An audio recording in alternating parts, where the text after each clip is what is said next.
Pastor Nailton, fique à vontade, entrega tudo que Deus mandar, não retenha nenhuma vírgula, tá bom? Deus abençoe, fique à vontade.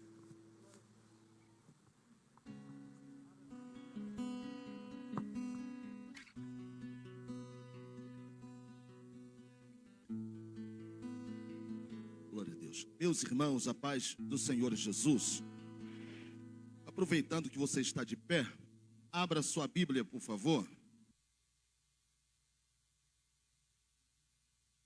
Na carta que Paulo escreve aos Romanos, capítulo de número 12. Glória a Deus. Carta que Paulo escreve aos Romanos, capítulo 12.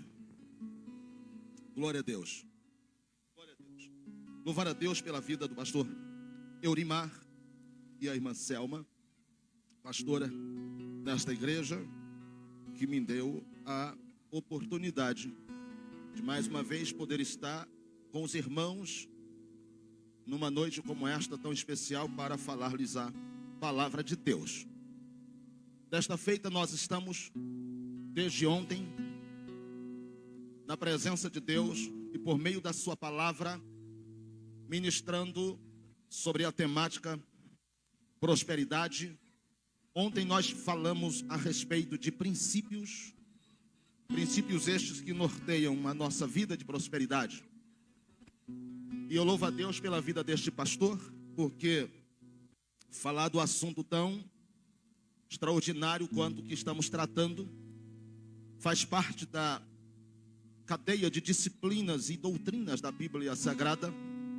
Doutrina esta que está sendo tão atacada, negligenciada, e às vezes opositores se erguem para desmerecer um princípio que, antes de ser um recurso a ser utilizado à obra de Deus, é uma porta de honra ao Senhor, para através destas ou desta porta os servos de Deus serem abençoados.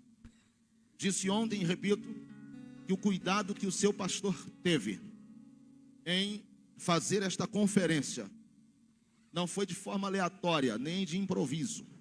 Isso foi debaixo de oração.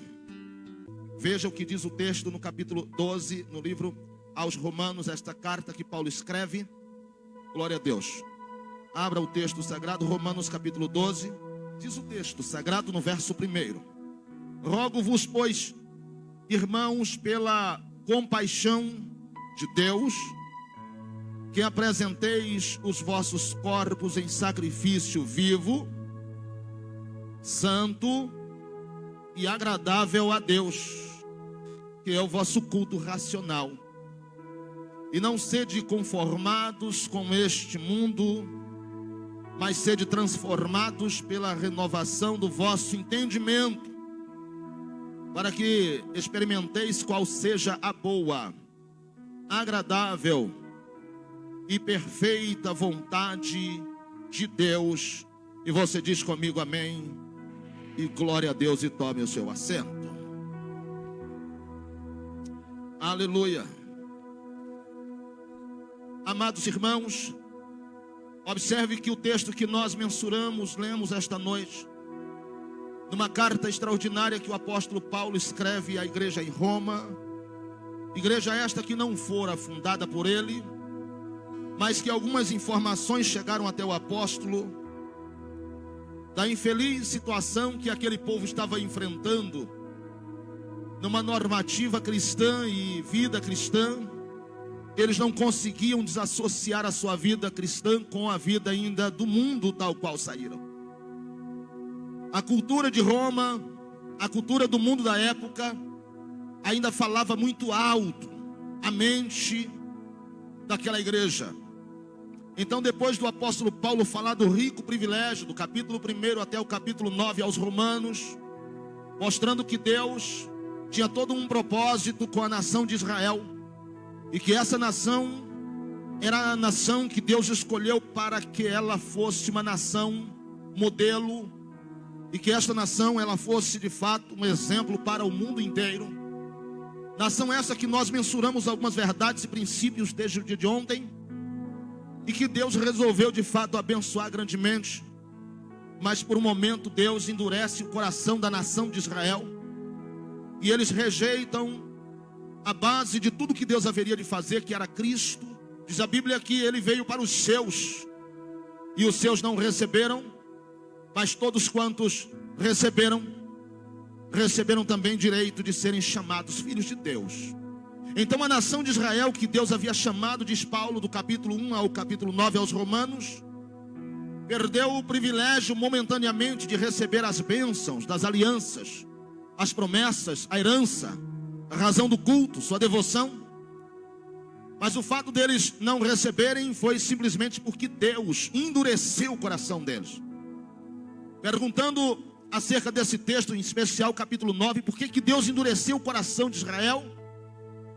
A resposta vem no capítulo 3, versículo 16 de João, quando diz que Deus amou o mundo de tal maneira que deu o seu Filho unigênito, para que todo aquele não diz respeito à nação de Israel, mas diz respeito a todos quantos. Então Deus envia o seu Filho para que através da morte, todos que aceitam a sua morte, o seu sacrifício, tenham uma vida eterna e não vão perecer no inferno. Então Deus endurece o coração da nação de Israel por amor.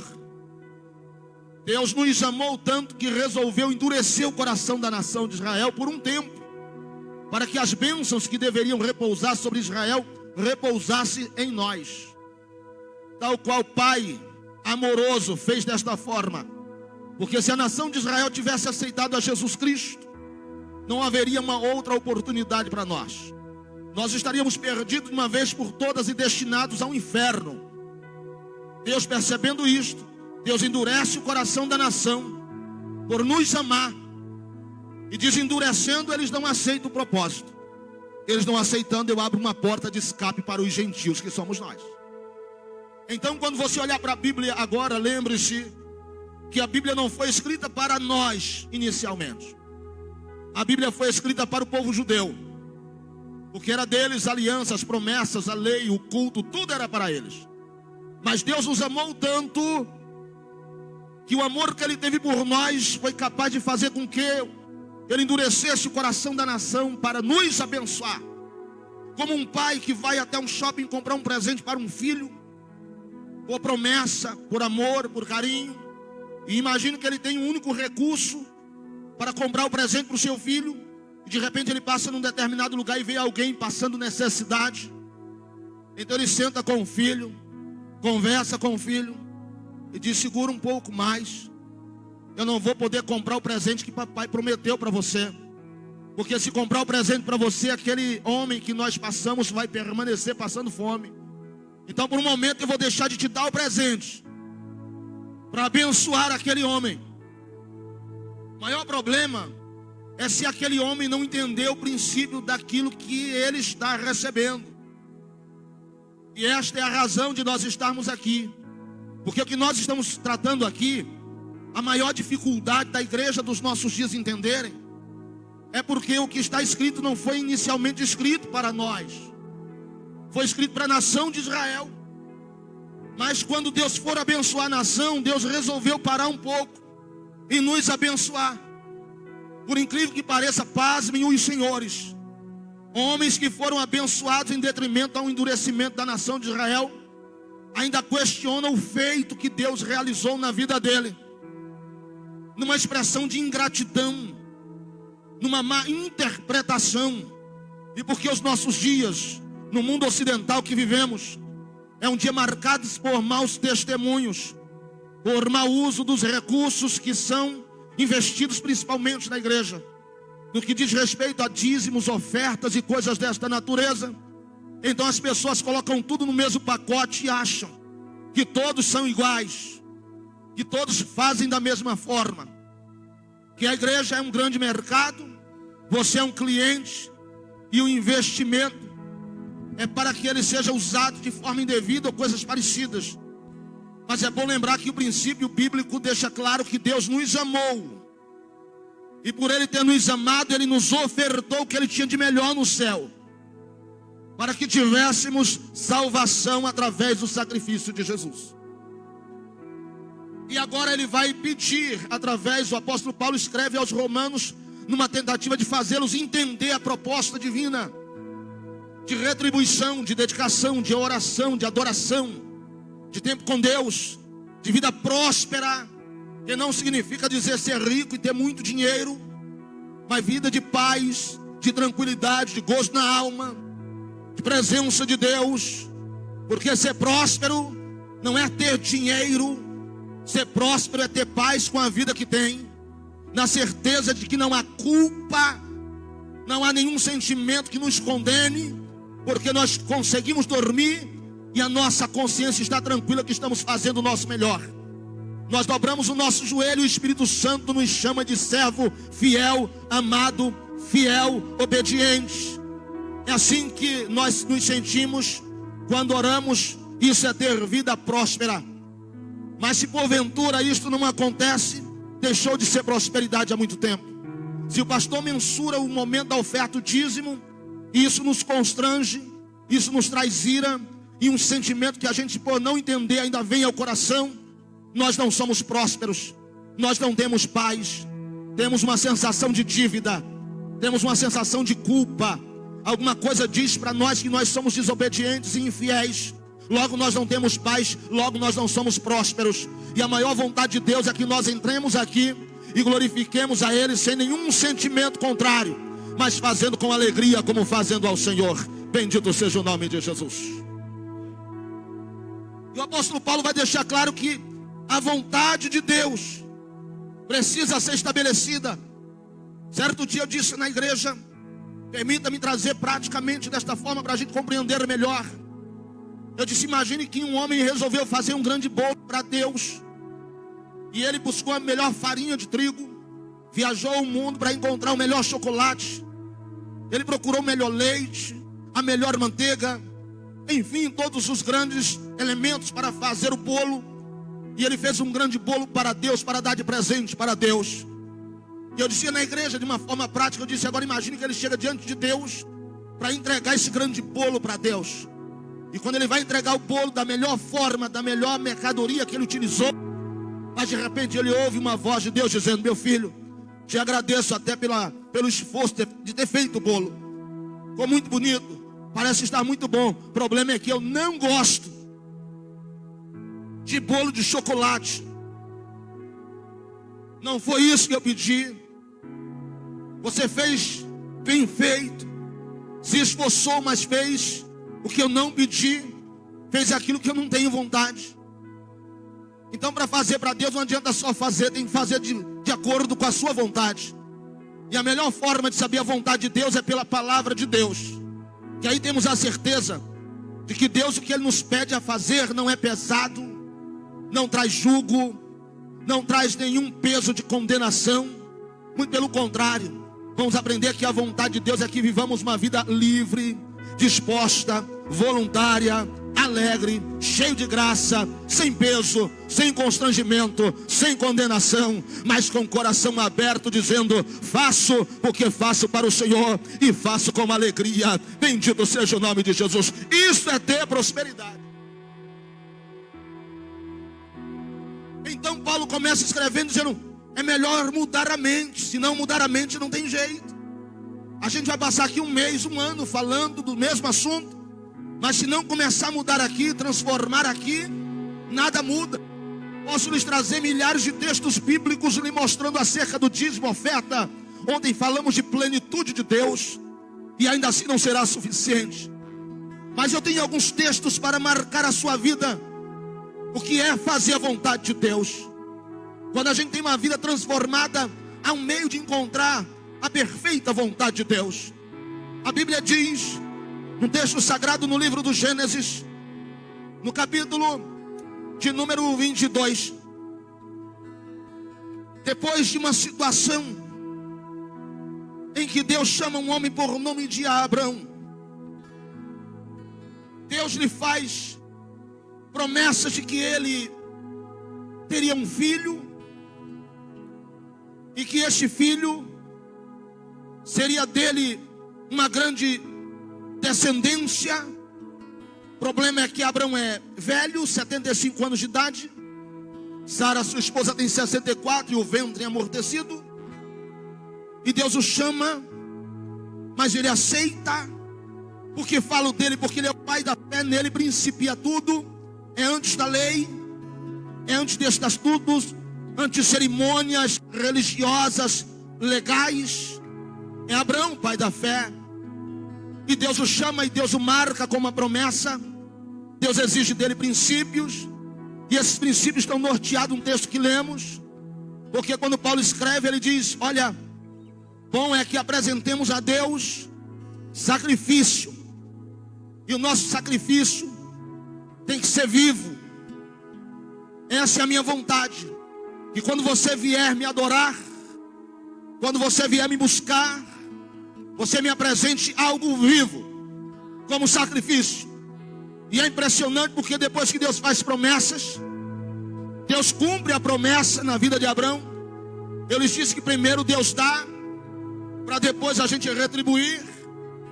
Então Deus chama um homem que é velho, a mulher estéril, diz que vai lhe dar um filho. 25 anos se passam e o filho nasce Isaac, cujo significado é riso, alegria, cujo significado traz gozo, porque tudo que vem de Deus é assim. Tudo que procede de Deus tem motivos para sorrir, tudo que procede de Deus tem motivos para se regozijar. Deus não nos abençoa com uma bênção que traz peso.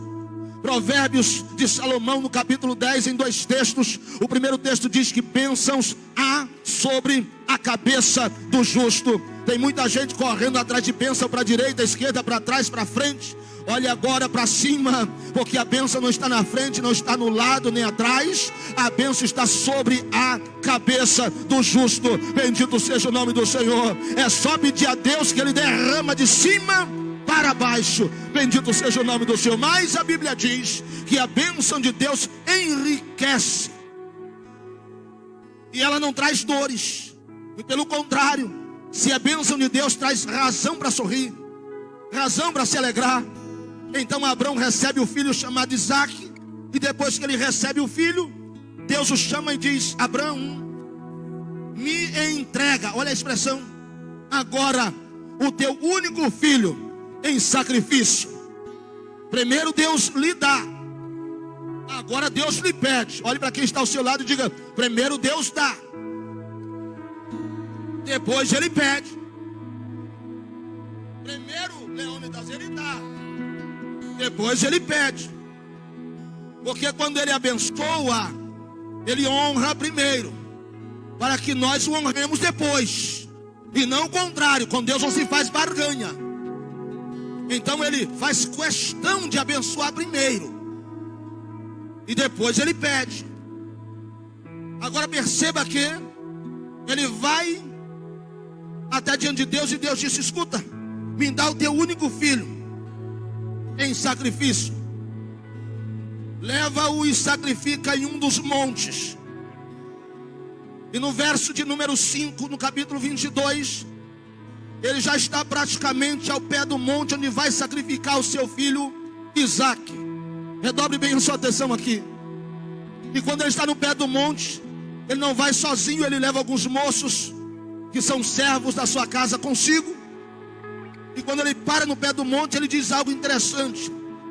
Ele diz: escute, mancebos, permaneçam aqui, fiquem aqui, porque eu e o menino, nós vamos subir o monte, e depois de ter adorado, voltaremos. Olha o que ele diz. Deus pediu em sacrifício. Ele não viu isso como sacrifício, ele viu isso como adoração. Ele viu isso como uma prestação de louvor a Deus. Deus disse: me dá o teu único filho em sacrifício. Mas ele no pé do monte, a fé dele, ele disse: nós vamos subir, e depois de ter adorado, voltaremos. Ora, ele não ia sacrificar o filho no altar. Que fé é esta que já dizia para os moços: nós voltaremos? Porque diante de Deus, deixa eu lhe declarar, ninguém perde nada. Diante de Deus não há perdas. Diante de Deus só há ganho. e até as aparentes perdas se transformam em ganho para a glória de Deus. Não tenha medo de entregar coisa nenhuma para Deus, porque tudo que entregamos a Deus, Deus vai fazer com que isto volte para nós.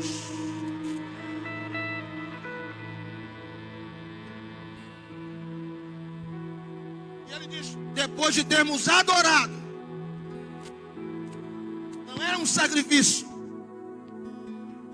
ele entendeu que aquilo viria de volta. O escritor aos Hebreus diz que a fé de Abraão era tão linda, tão grande, que ele acreditava que Deus pudesse até fazê-lo ressuscitar depois das cinzas. Oh, irmãos, o que é impressionante é que Deus faz Abraão caminhar 3 dias para pegar intimidade, para pegar contato, para gerar conexões, para sentir que tem vida no sacrifício que vai apresentar. Porque Deus, quando pede, Deus não quer qualquer coisa. Sabe por que a razão de muita gente não ser abençoada? É porque quer apresentar a Deus de qualquer maneira, e Deus não aceita sacrifício de qualquer maneira. O sacrifício tem que ser vivo. A vontade de Deus é que o que a gente entregue para Ele esteja vivo e não morto. Deixa morrer na mão de Deus quando entregar a Ele, mas antes tem que entregar vivo. Quando Deus entregou o seu Filho em sacrifício por nós, Ele não entregou um sacrifício morto, Ele entregou um sacrifício vivo. Portanto, para Deus tem que devolver um sacrifício vivo. Bendito seja o nome de Jesus.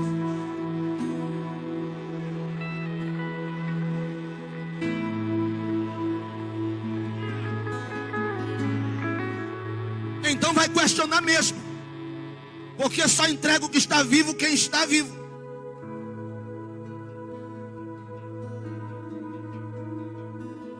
Só entrega o que está vivo quem está vivo. Não adianta forçar barra com quem não tem vida. Quem está vivo já entendeu. Nós estamos num culto de ceia, e é uma das mensagens mais lindas da ceia é que a Páscoa judaica acontece no dia 14 de Nisan. O pai de família pegava o cordeiro para entregar ao sacerdote. Ele tinha que pegar o cordeiro do dia 10 para o dia 11, pelo menos 3 a 4 dias antes da Páscoa. Então o pai de família trazia o cordeiro para perto, passava a mão no cordeiro para ver se não tinha mancha, para ver se não tinha mácula, para ver se não tinha defeito. Mas o propósito de Deus não era só esse, porque à medida que o cordeiro ficava dentro de casa, o pai de família pegava intimidade, conexão com aquele cordeiro, de maneira que quando ele entregar o cordeiro, ele sabia que aquele cordeiro estava vivo e que estava ali por causa dele. Bendito seja o nome do Senhor. Você ainda não percebeu que Jesus também entrou em Jerusalém 4 dias antes da Páscoa? É Deus dizendo: eu fiz da mesma forma, eu tive com ele intimidade, contato, e agora ele tem que entrar para ser provado. Em Jerusalém ele foi tocado, ele foi avaliado, ele foi testado, mas foi comprovado de que era um cordeiro sem mancha, sem mácula, limpo, vivo para a glória.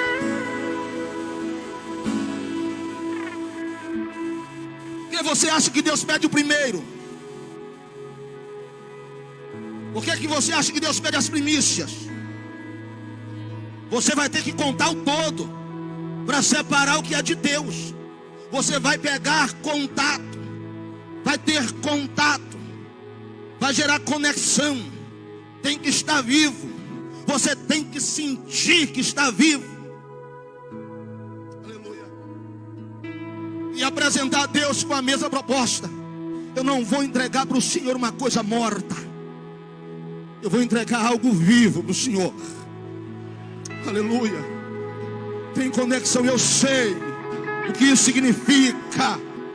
É 10% de 30 dias de trabalho, mas isso eu faço com amor, eu faço com graça.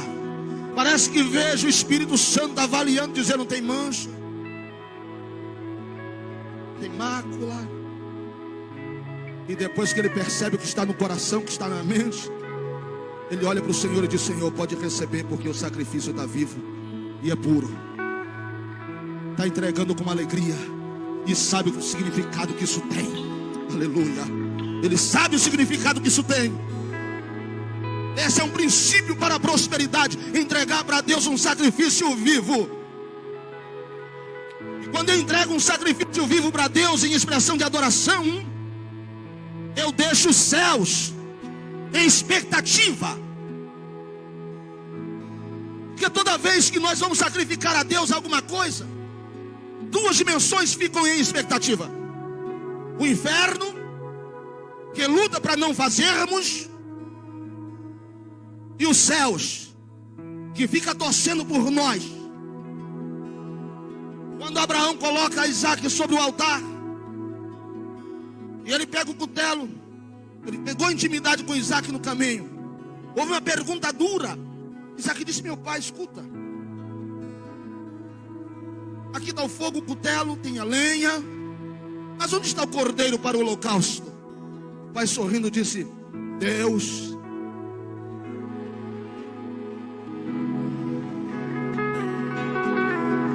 proverá. Deus proverá. Ele estava dizendo: o que eu vou fazer para Deus já tem resposta certa lá na frente. Deus proverá, meu filho. Porque quando a gente entrega com perfeição, com vida para Deus, o Deus de provisão já está dizendo: fique tranquilo que eu vou prover sim, meu filho. Eu já tenho resposta porque conheço o teu coração. Nesse momento, Abraão, ele vai pegar o cutelo, e os céus estão em expectativa. Quando ele vai pegar o cutelo, o anjo desce voando. Irmãos, duas coisas me chamam a atenção na Bíblia em relação aos anjos: que os anjos podem ser transladados. Ele pode desaparecer no céu e aparecer aqui. É o momento em que Jacó está dormindo e anjo sobe escada. Uma vez eu perguntei para Deus: por que os anjos sobem escada? Se eles podiam voar ou ser transladados. Ele disse: é porque eles foram levantados para servir. E quem foi levantado para servir tem que observar degrau e respeitar a hierarquia. Mesmo sendo anjo, vai ter que subir e descer, degrau a degrau. Mas pode voar? Pode ser transladado? Pode. Mas tem que observar princípio. E princípio diz: é de degrau a degrau, de degrau a degrau. Nada de querer sair voando por aí, porque não dá certo. Tem que observar degrau a degrau. Num dado momento, o anjo desce voando e gritando, diz o texto: Abraão, não faça isto, pois agora sei que tu temes a Deus. É deixar os céus em expectativa. É o céu dizendo: ele ainda vai ser fiel ao Senhor. O Senhor disse: vai. Ele ainda vai viver uma vida de prosperidade e fidelidade, vai. E o céu fica olhando, os anjos ficam observando todo dia. Eu imagino o momento que ele vai apresentar o sacrifício a Deus. Deus está olhando, Deus já sabe, mas os anjos não sabem, eles não são oniscientes. Eles têm que ver para declarar verdadeiramente: teme ao Senhor. Sacrifício vivo é um princípio, e a bênção é certa. Porque enquanto ele estava apresentando a Deus o sacrifício, Deus já tinha provisão sobre o seu sacrifício. Pois quando ele vai apresentar no altar, a Bíblia diz que logo atrás dele aparece um carneiro preso com chifres naqueles galhos. E Deus apresenta dizendo: não mais sacrifica Isaac, eu tenho um carneiro para ser colocado sobre o altar. Bendito seja.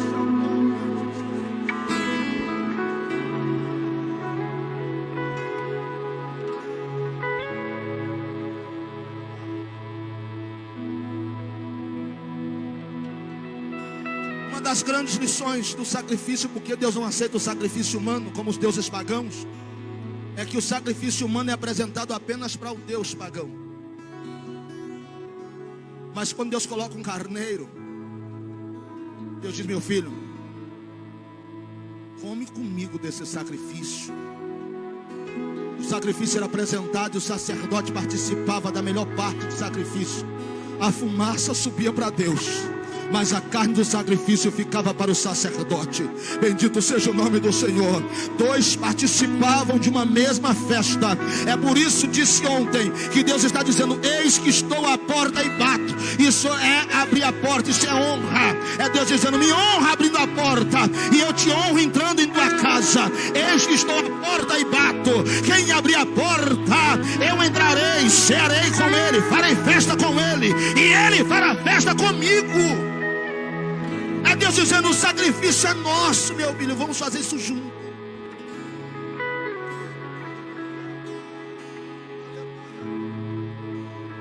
Paulo está ensinando a igreja de Roma, dizendo: sacrifício vivo. Esse sacrifício não pode ser somente vivo. Esse sacrifício tem que ser santo. E a palavra santo aqui é puro. Sacrifício puro.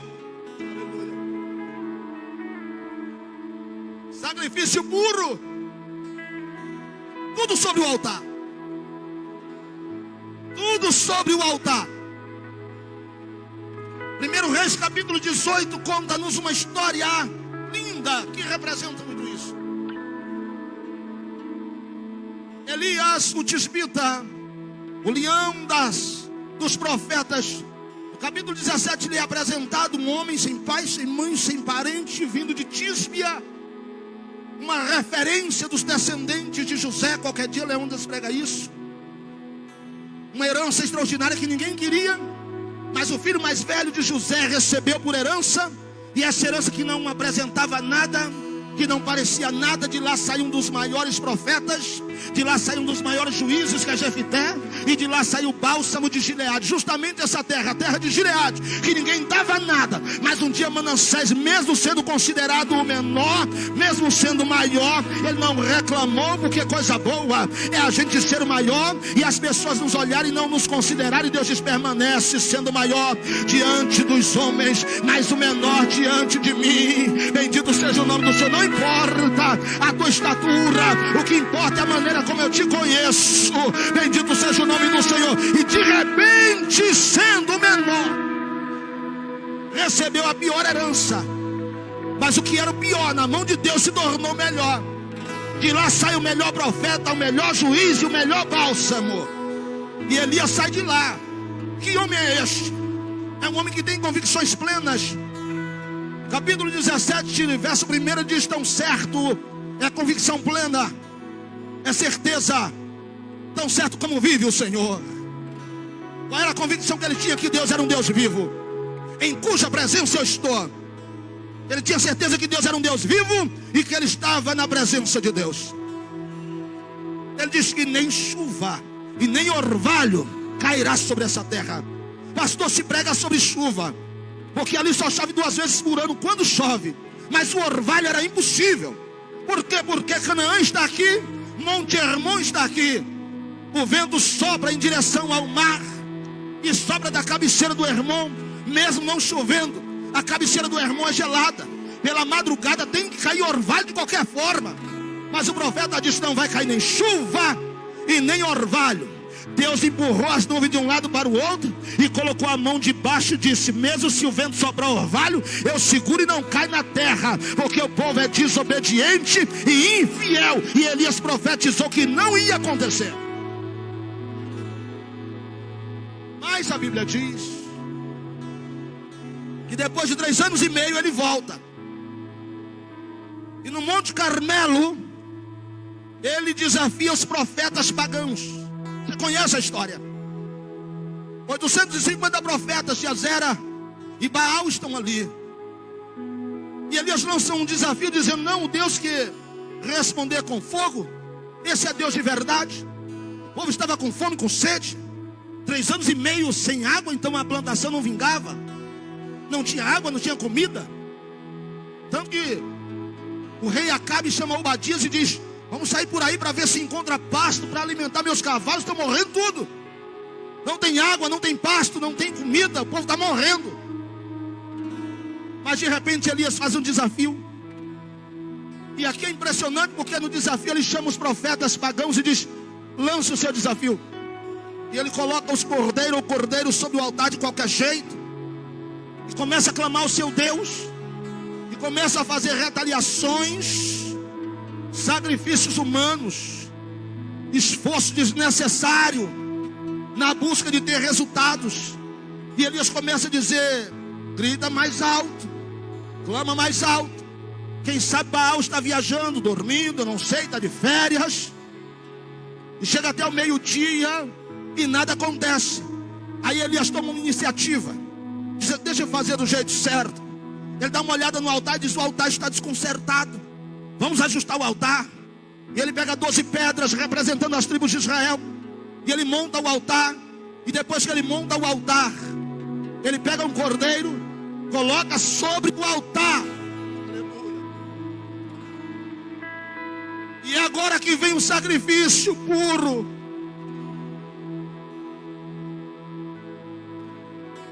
Porque o cordeiro já estava sobre o altar. Mas Deus disse: eu quero um sacrifício puro. Elias dá uma olhada e diz: saiam por aí e enchem essas 4 talhas de água e tragam e joguem sobre o altar. Pergunta é: onde é que iriam achar água? Parece que veio Deus se esforçando, correndo, pastor. A água naquele dia era caro, é o elemento mais puro. E ele sai correndo tentando achar água. De repente acharam 4 talhas, jogaram em cima do altar. Jogaram uma vez, Elias disse: procure novamente e traga novamente. Jogue mais água sobre o altar. Que dificuldade para achar água, a gente morrendo de sede, animal passando fome, e ele gastando água sobre o altar. Não é qualquer altar. Não é qualquer altar. É o altar de Deus. Quando tudo parecer perdido, quando tudo parecer não tem jeito, ainda assim vale a pena investir sobre o altar. Ainda assim vale a pena colocar a sua fé sobre o altar. Parece que veja dizendo: Dona Maria, é o profeta Elias que está pedindo essa água para jogar sobre o altar. Mulher crente, se o profeta está pedindo, leva. Porque eu aprendi que se nós crermos sim em Deus, nós haveremos de ser salvos. Mas se crermos em seus profetas, nós prosperaremos. Se o profeta pediu, leva. Bom, um já tem. E você, eu consegui outro com o irmão José. E você, eu consegui outro com o irmão João. E você, eu já consegui outro. Vamos lá, jogou em cima do altar. Todo mundo feliz, o altar todo molhado, água escorrendo na valeta em volta do altar. Elias dá uma olhada e diz: façam mais uma vez. Não tinha água, irmãos. Mas Elias está recebendo de Deus uma informação: sacrifício puro. Manda mais água. Manda mais água. Diante do cordeiro, o altar é para lavar tudo. Eu quero um sacrifício puro, santo. Eles acharam água e jogaram. Quando terminaram de jogar, Elias disse: para que saibas que não há outro Deus sobre Israel, que somente tu és Deus. Responde neste momento, para que todos saibam que tu és Senhor. Acabou de falar, Deus mandou fogo lá dos céus, irmãos, e consumiu todo o sacrifício, e até a água desapareceu do altar.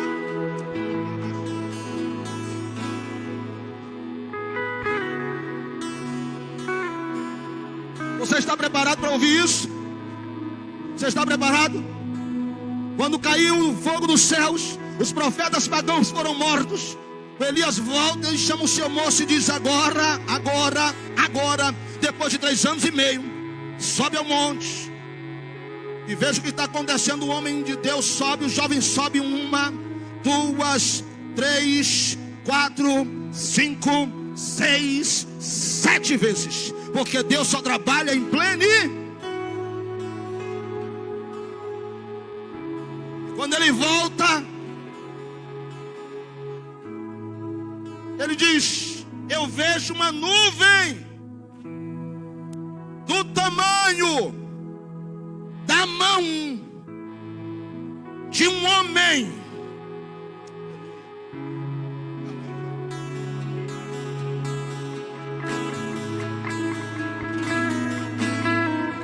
Deixa eu explicar para você entender.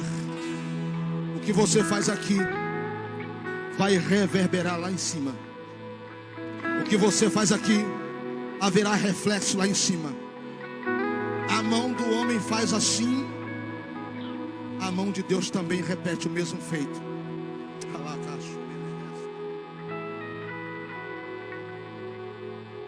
Salmo 121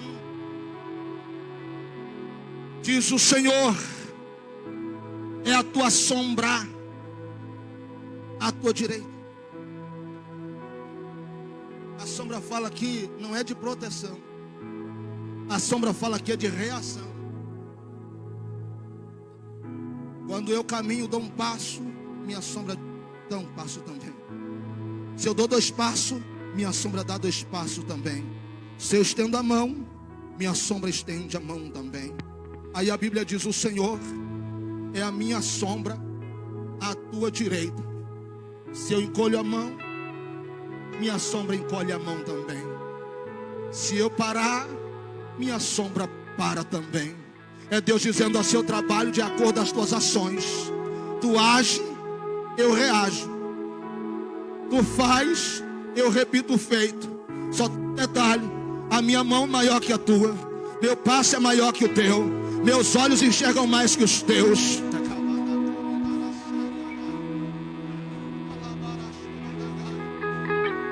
É Ele dizendo: o que você faz aqui, eu repito o feito lá em cima. Enquanto eles jogavam água sobre o altar, Deus estava dizendo: já estou preparando com a mesma mão com que vocês abençoam o altar, a mesma mão vai reverberar lá dos céus, e eu vou trazer chuva.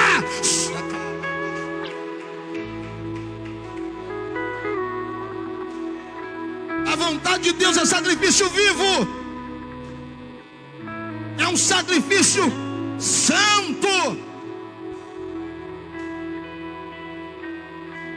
E além de ser um sacrifício vivo e santo, é um sacrifício agradável a Deus. Viver uma vida de prosperidade é entender isso. Quando eu entrego para Deus, eu entrego o que está vivo. Quando eu entrego para Deus, eu entrego algo puro. E quando eu entrego para Deus, tem que ser algo agradável.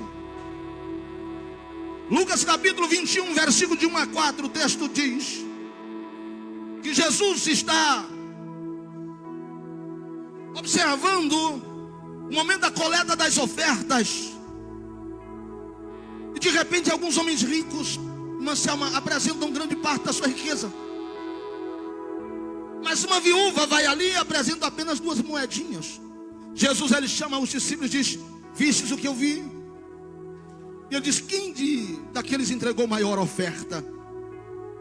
E os discípulos dizem: os homens ricos. Ele disse: não, senhores. Quem entregou a melhor oferta foi aquela viúva. Porque os ricos apresentaram o que lhes sobrava. Mas aquela viúva, ela entregou tudo que ela tinha.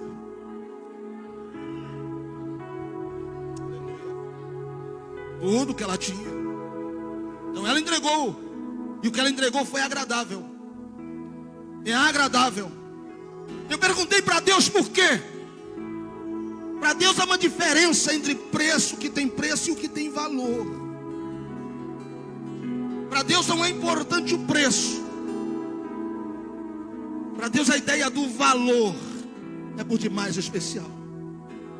É Deus olhando. Deus não estava olhando para o que estava sendo depositado. Observe. Jesus disse: eles deram do que sobrava. Ela deu tudo quanto tinha. Jesus não estava olhando no que estava sendo depositado. Jesus estava olhando no que estava ficando em casa. Jesus estava olhando não para o que eles depositavam como oferta, mas para aquilo que ficava da oferta. Aqueles homens, quando entregaram sobras. Aquela mulher entregou tudo quanto ela tinha, não é em valor ou preço, melhor dizendo. Esse valor espiritual pesa muito mais. Ela dizer: é tudo quanto eu tenho, é daqui, é daqui. Eu faço com coração, é daqui. Não é a quantidade do que está sendo ofertado, mas é a verdade do que está sendo ofertado. A sinceridade, a honestidade do que está sendo feito diante de Deus. É isso que é agradável diante do Senhor. Deus pede um sacrifício vivo, um sacrifício santo e um sacrifício agradável. Tem que ser retirado do coração. Vamos ler a Bíblia Sagrada. Mateus capítulo 6, versículo 19.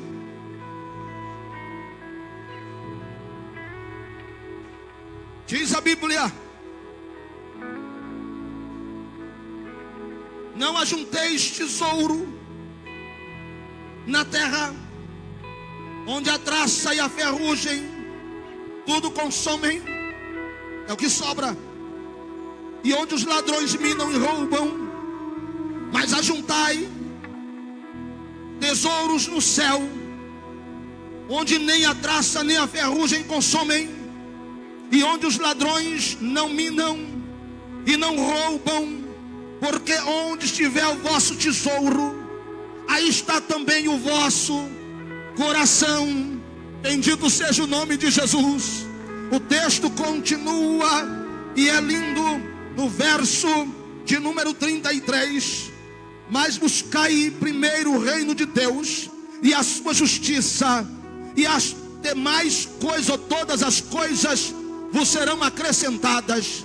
O texto é autoexplicativo, porque o texto está dizendo: há dois bancos de investimento, um aqui na terra, outro lá no céu. Quando você investe na terra, corre o risco de perder a qualquer hora, porque tudo isso é perecível. Mas se você guardar nos céus, lá eu te dou garantia de que está guardado. Bendito seja o nome de Jesus. Está guardado. E te digo mais: à medida do que você investir lá, eu acrescento em juros aqui. Eu nunca havia entendido a parábola do capítulo 25, a parábola dos talentos, o último verso da parábola, o penúltimo verso do capítulo 25 de Mateus, quando ele fala a respeito dos talentos, e de repente Jesus disse: mas a todo aquele que tem, lhe será dado, mas aquele que não tem, até o que tem, lhe será tirado. Eu nunca havia entendido. Aquele que tem, ele dá mais, mas aquele que não tem, até o que tem, lhe será tirado. Eu disse que há dois bancos de investimento, um aqui na terra e outro lá no céu. Buscar em primeiro lugar o reino dos céus, e toda a sua justiça, e todas as coisas vos serão acrescentadas. Quando eu invisto no reino dos céus, eu vou acumulando tesouro, e o meu coração vai se assegurando ao que estou depositando lá. Não, você não entendeu. Não é o seu dinheiro que Deus quer, é a sua vida que Deus quer. Bendito seja o nome do Senhor. É tudo que você tem. Aquela viúva deu tudo que ela tinha. E aí vem o maior segredo: eu invisto aqui, somente nesse banco terreno. Um dia haverei de ser julgado. E olha um dos processos do julgamento: eu investi tudo aqui e não investi nada lá. Ele não vai avaliar o que tem aqui, porque aqui é o que sobra. Ele vai avaliar o que foi investido lá. Parece que em vez de dizer: anjo, consulta por favor o nome de fulano de tal no banco de investimento. Aí diz: ele tem, investiu muito, oração, evangelismo, missões, dízimos, ofertas. Ele fez muito pelo reino. Está tudo computado aqui. Escute, você sabe quanto custa uma cadeira dessa? Você sabe quanto custa, pastor Edmilson, uma cadeira dessa? Aqui no banco dos homens tem um certo preço, lá em cima é computado por valor. Porque aqui a gente diz: custou X, Deus está enganado.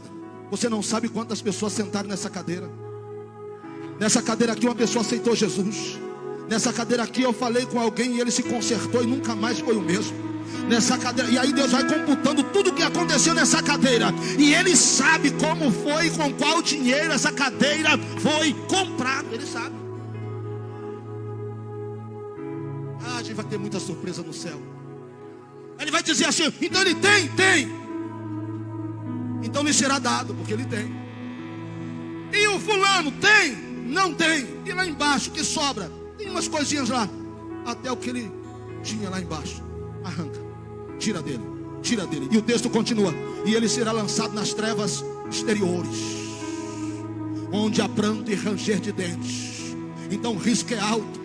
É melhor investir no reino dos céus. É melhor guardar o nosso tesouro ali, porque a gente guarda o capital ali e vive dos acréscimos aqui embaixo. Coisa boa é viver dos acréscimos de Deus, porque a gente nunca sabe quando o telefone vai ligar, a porta vai abrir. Mas uma coisa é certa: o telefone toca, a porta abre, e ele está dizendo: só estou acrescentando.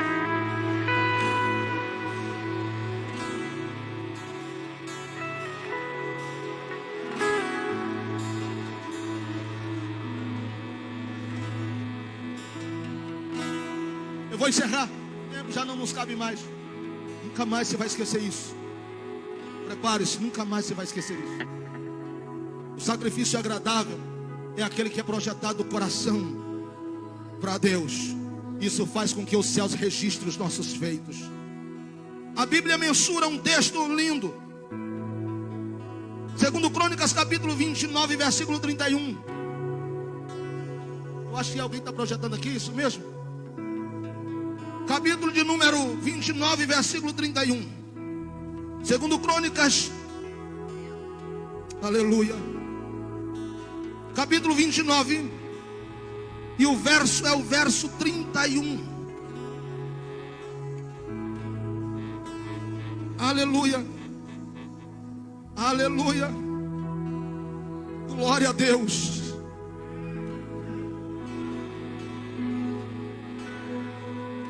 E respondeu Ezequias dizendo: agora vos consagrastes vós mesmos ao Senhor.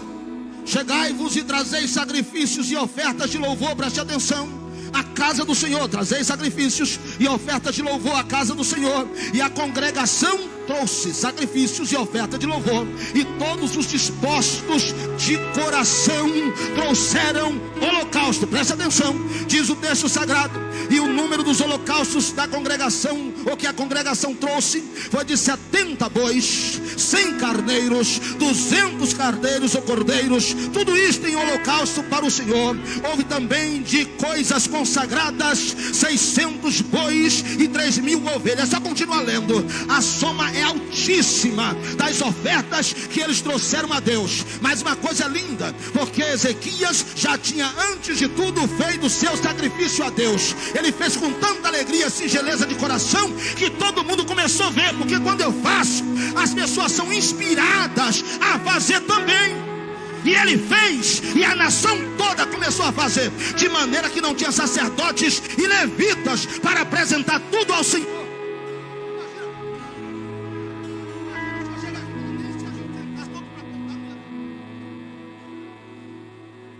É muita oferta, muito sacrifício. Diga comigo: Deus registrou lá no céu. Isso é honra. E nós lemos aqui ontem, em Provérbios capítulo 3, que na mão direita há vida longa. Na mão direita, vida longa. Repita comigo: na mão direita, longa. Na mão esquerda, diga: riquezas e honra. Quando eu honro ao Senhor, a promessa é esta: vida longa, riqueza e honra. Ezequias honrou ao Senhor. Ele primiciou, ele ofertou, ele inspirou as pessoas, porque o pastor está ensinando você aqui a ofertar. Aí acontece algo extraordinário. Capítulo 38 de Isaías, logo nos primeiros versículos, Deus manda o profeta avisar que Ezequias vai morrer e não vai viver. Quando o profeta fala que ele vai morrer, profeta vai saindo, ele vira a cabeça para a parede e diz: Senhor, lembra de como tenho te honrado, Senhor. Lembra como eu tenho buscado o Senhor, vivido de coração para o Senhor. Olha Deus assentado no seu trono. Deus diz assim: essa oração é de Ezequias. Anjo, computa aí, vê como é que está a conta de Ezequias. Parece que vejo o anjo dizendo assim: ele investiu muito aqui, viu, Senhor? Investiu muito aqui. Só num dia, ó, do sacerdote lá do templo, não consigo nem contar. Tudo que ele influenciou o povo a fazer. Ele casa, ele planejou o templo, voltou aos cultos, fez tudo de forma agradável, santa. O Senhor ouve e diz: Isaías, Isaías, Isaías, sim, volta. Diz para Ezequias que quem me honra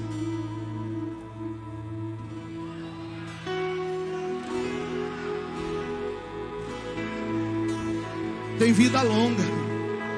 Se a morte rodear, ainda que a morte rodeie, eu dou uma ordem e diz: não vai rodear não, porque quem me honra tem uma promessa. Que promessa é essa? Eu acrescento até os anos de vida. Bendito seja o nome santo de Jesus. Bendito seja o nome.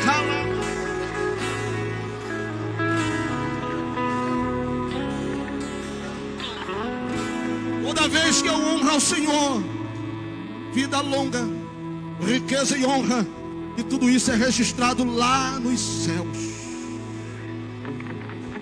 Lá nos céus.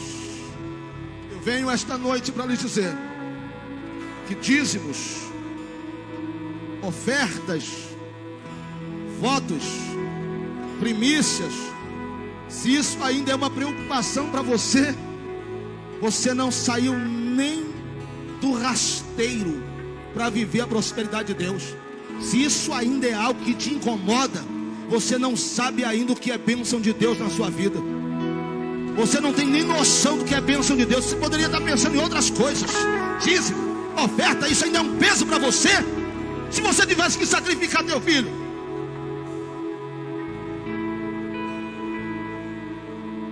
eu li algumas histórias aqui só para você ter noção que o que essas pessoas fizeram, não fizeram quando estava tudo fácil. Pergunta para Abraão. Abraão, que era mais fácil, dar os dízimos ou entregar o filho? Faz a pergunta para ele. Pergunta para a nação, que era mais fácil, depositar ouro e prata ou achar água para colocar em cima do altar? É só perguntar. Deus está olhando para mim e para você agora, e os anjos estão dizendo: será que eles vão aprender? Deus está dizendo: vão, que a igreja estava em oração, os obreiros estavam ali intercedendo, e os anjos estão assim dizendo: eu vou ficar de olho em uma, e você fica de olho em outra, e vamos ver o sacrifício dele. Vai ser forte, vai ser tremendo. É sua vida por completo, inteiro, onde valores são insignificantes, porque Deus já resolveu te abençoar. Não vai te abençoar, você já é muito abençoado. Eu não sei a maioria, mas lá na igreja nós temos mais ou menos um número. Casamentos divorciados, veio para a igreja, Deus consertou. Drogado, Deus veio, limpou, libertou. Cachaceiro, Deus tirou da cachaça. Era para estar morto, Deus deu vida. O Covid passou, não levou, Deus protegeu por uma razão especial. Deus protegeu. Agora achar que devolver o que já é de Deus é pesado, é só para quem não está vivo, irmãos. Mas só quem está vivo fique de pé em nome de Jesus.